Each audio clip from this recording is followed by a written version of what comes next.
Summer is here once again, and you will be bombarded with wear your sunscreen every single day. Now, there are a lot of controversies regarding the ingredients present in sunscreens, and there has been a lot of awareness regarding the same.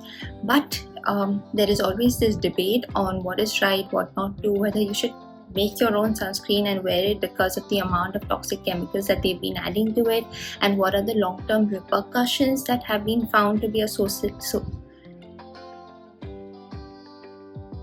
And what are the long-term repercussions that have been found to be associated with them. So I thought it is high time to discuss this in detail, and I think it is my responsibility and my duty to educate and share what I know so that you are well aware before you make a decision. Hello and welcome back to the Doctor Academy. I'm Dr. Sanober Doctor, fondly known as Mrs. Doctor. I'm a board certified dermatologist practicing integrative and holistic dermatology, and on this channel I am your skin and health coach. We discuss everything related to skincare, holistic health, and everything needed to lead a healthy and happy life. So if that is of interest to you and something that you're passionate about, then make sure you subscribe to the channel, because that is the only way you can get notified every time a new video gets released. In this video, we are going to discuss what are the different types of sunscreens that are available in the market today. Then we're going to understand what do we mean when we use the term broad spectrum sunscreens.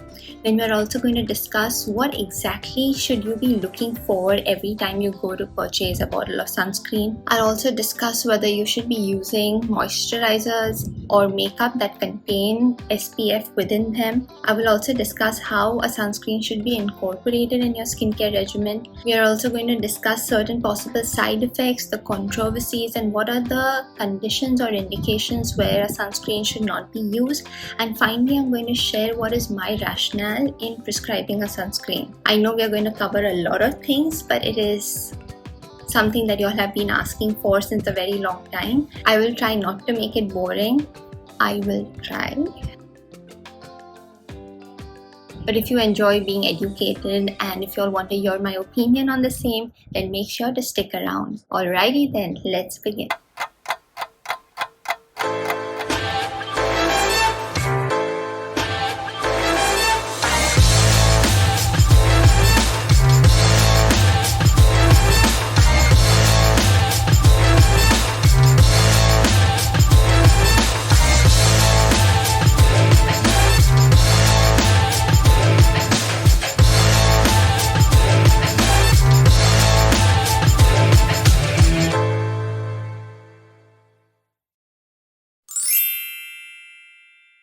Now first I want you to understand, why do we need to protect ourselves from the sun, and why did the use of sunscreens come into existence? Now we know that we receive that life-giving force from the sun, and ultraviolet light forms one part of that spectrum. And there are three types of ultraviolet rays that we should be aware of.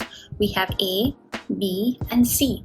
So UVC is the one that is completely absorbed by the ozone layer, and that is why we are not worried about it. We do not even know what are the long-term implications of being exposed to the ultraviolet C light. So at any given time on the surface of the earth, you are exposed to UVA and UVB, because UVC is the one that is being absorbed by the ozone layer. Now we know the ozone layer has been depleted in certain areas, and we have seen an increase in the number of skin cancers and other skin-related photoallergies and photo-aggravated disorders in these areas, but we do not know for sure whether it is attributed to the greater amount of ultraviolet light in general that we are being exposed to, or is it the UVC that is coming in. There are no long-term studies that have proven this, but in general, on the surface of the earth at sea level, we are being exposed to 95 to 96% of ultraviolet A and 2 to 5% of UVB. Now we need to protect ourselves from both of these especially, and I'm going to tell you in a second why. UVA is responsible for the majority of the light-related skin disorders and conditions that we are seeing today. It is also responsible for photoaging, for tanning, and for many types of skin carcinomas or skin cancers. And UVB is responsible for more severe damage and responsible for sunburns. And if we are chronically exposed to high amounts of UVB, then that in the long run can even lead to skin cancers. So UVA and UVB together are playing this havoc when it comes to our skin. Now, because we're exposed to large amounts of UVA, 95 to 96% of the ultraviolet light is UVA, so it is responsible for all the small notorious things that we are being exposed to. But even that small amount of UVB that we are being exposed to is capable of causing sunburns, and together they are the main reasons for skin cancers, and that is something that we really need to protect and prevent ourselves from. The reason why the entire UN cry of sun protection and sunscreens came into being is because of the alarming rate of skin cancers that are being reported today, and exposure to ultraviolet light are one of the main causes, which is completely preventable if you apply sunscreen on a daily basis, if you take other sun protective measures into place, if you expose yourself to the right type and the right amount of sunlight, then these factors are completely avoidable. Now, I am always in for getting your vitamin D production from the ultraviolet rays as well. That is one of the major ways that you can get your vitamin D exposure, and we will discuss this later on, how much amount of sunlight you actually need to get your recommended levels of vitamin D to get all the processes running in your body. But the use of sunscreen and sun protective measures is not just a farce today, it is an essential requirement. So now that we've understood what is the importance of applying a sunscreen, let us understand what are the different types that are available. When you look into the market and when you see any type of sunscreen that is available, they will fall into these two categories. They will either be chemical or organic sunscreens, or they will be physical or mineral sunscreens. Now, both these types of sunscreens have been classified based on how they act.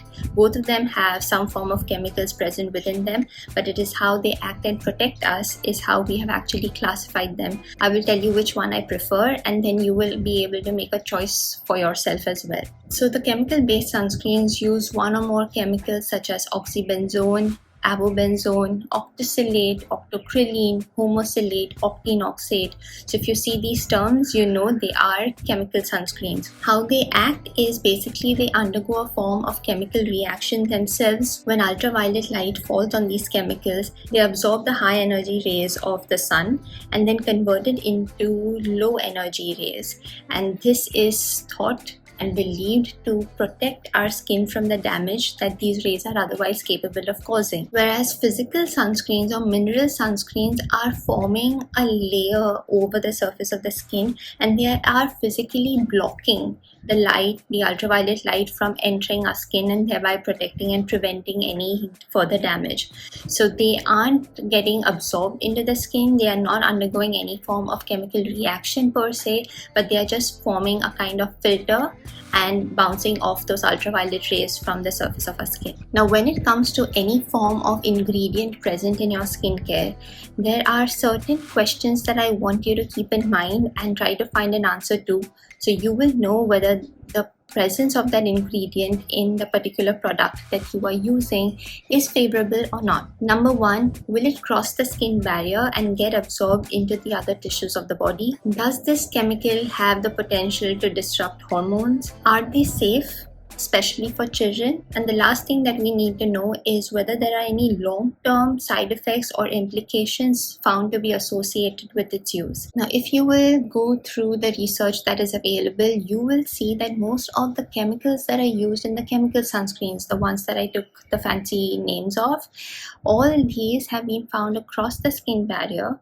They have the capability of being absorbed into your skin, and some of them even have the capability of disrupting the hormones. There is a table that I have created for you all. It is up on the website. You all can go and have a look. It gives you a detailed explanation of which are the ones that are being absorbed into the skin, what are they capable of doing into our body, and what are the implications associated with it. But the two ingredients that are being used in physical sunscreens like zinc oxide and titanium dioxide, as I mentioned before, they are not being absorbed into the skin per se, and they have been found to be relatively very safe for children and pregnant women as well.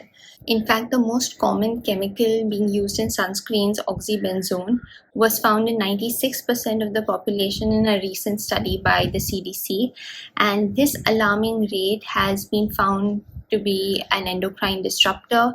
It has been found to reduce sperm count in men, and it has also been one of the causes of endometriosis in women, and hence the authorities have warned us against using oxybenzone, especially for children, pregnant and breastfeeding women.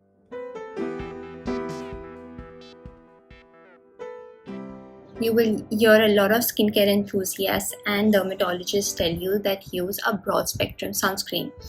Now, when these chemicals that were being used and discovered for its use in a sunscreen, they were found to either filter UVA or UVB. If your sunscreen has chemicals that can filter both UVA and UVB, then it is considered to be a broad spectrum sunscreen. So there is an entire list of the different kinds of chemicals that can filter either UVA or UVB, but in general you can remember that the physical sunscreens or the mineral based ones have the capability of filtering both UVA and UVB, and if you see zinc oxide or titanium oxide present on your sunscreen label, then you know that it is going to block both of them, and in general what you are using is a broad spectrum sunscreen. Another very common term which you must have heard time and again related to sunscreens is SPF. Now, SPF is the acronym for sun protection factor. Now, the actual definition of SPF is that it is the time taken for the ratio of the exposure to the ultraviolet light that is present in it for a minimum amount of time to your sun, the amount of time that is required by the skin to create that minimal erythema dose that is present. What you need to understand is the SPF value denotes how many more times is your skin protected by using that particular sunscreen from the ultraviolet B light. Now you know that every time when we go out in the sun, our skin becomes reddened, and if that continues, it will continue to get burnt, tanned, depending on your skin type and skin color. So if normal skin becomes slightly red before it gets burned on exposure to ultraviolet light within 10 minutes, and if you're using a sunscreen with an SPF, for example 30, that means now your skin has 300 minutes of protection against the harmful effects of the ultraviolet light. So our common sense will then tell us that higher the SPF value, better it is for protecting ourselves, right? Wrong. I've seen a lot of companies using this marketing gimmick, playing with the ignorant mind, but you need to know that having an SPF of 99 or even 100 does not mean it is going to give you 100% protection. I have created a chart for you. When you see that, you will realize that as the SPF value is increasing, so is the amount of protection against UVB light increasing as well. But when you reach the number 30, you see the amount of UVB absorption is 96.7%, and then when we reach the SPF value of 50, we are being able to absorb 98% of UVB.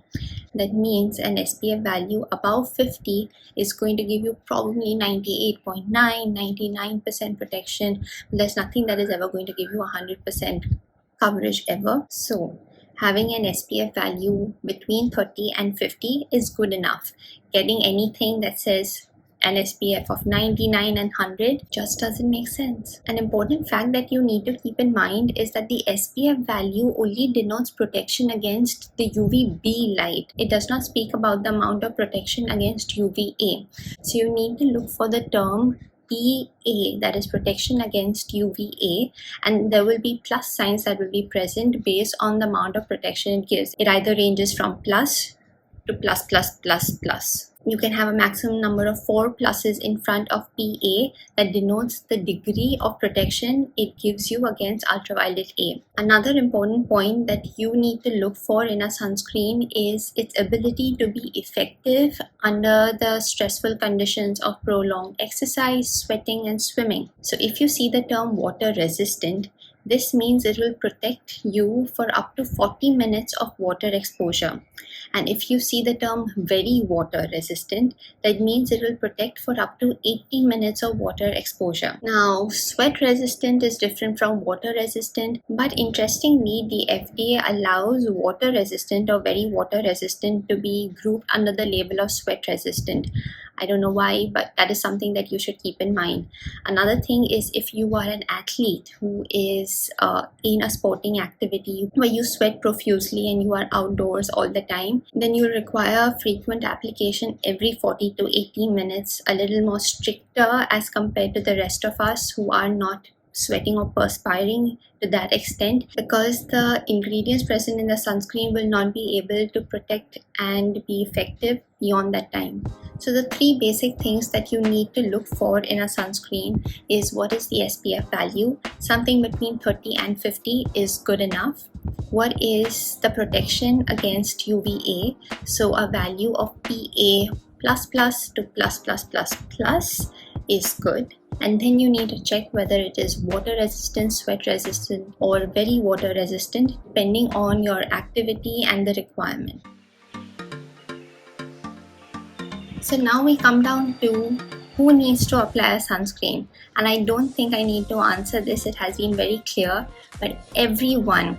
It has been recommended by the American Academy of Dermatology, and almost all the organizations worldwide have stressed that everyone about the age of 6 months need to apply a sunscreen. Now, I am not in for applying a sunscreen every single day at every minute and be frantic about it, but you need to apply your sunscreen if you are going to be out in the direct sun between 10 a.m. to 4 p.m. or 5 p.m. depending on whether you're close to the equator or you're away from it, but you need to apply it during the prime time if you're going to be out into the sun for longer than 10 minutes. It is a must. There can be no arguments about it.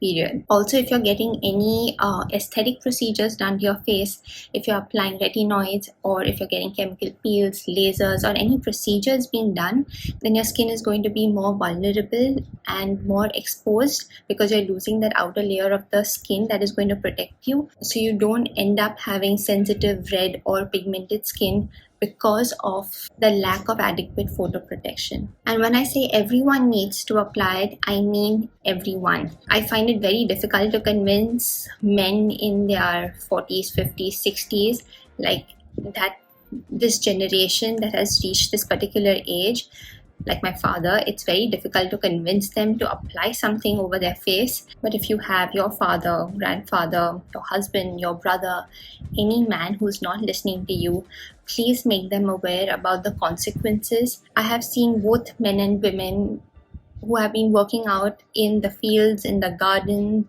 out in the factories, or even enjoying a particular sporting activity outside like surfing, swimming, come with various forms of skin cancers, the very common ones being basal cell carcinoma and squamous cell carcinomas. Now, ultraviolet light is one of the causes for contributing to these forms of non-melanoma skin cancers, but they can be prevented to a greater extent with adequate sun protection. So please, I am requesting you, if you go out in the sun and if you know anyone who's going out in the sun without the use of a sunscreen, please educate them a little, share this video, make them aware of how to take care of their skin, of their bodies, and respect it, and everything will be fine.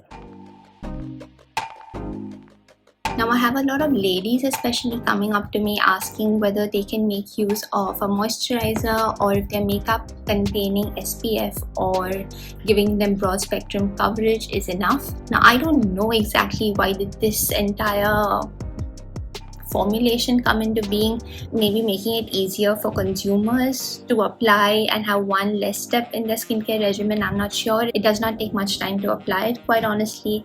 But if you have a moisturizer containing it, I would personally recommend steering away from it. The concept just doesn't seem right. Like a moisturizer, until and unless you really have dry skin, needs to be reapplied every 6 to 8 or 10 hours, but a sunscreen on the other hand needs to be applied every 2 to 3 hours depending on the kind of exposure and the kind of activity you are subjecting yourself to. So until and unless you're ready to reapply that moisturizer cum sunscreen regularly every 2 to 3 hours, I think it is fine.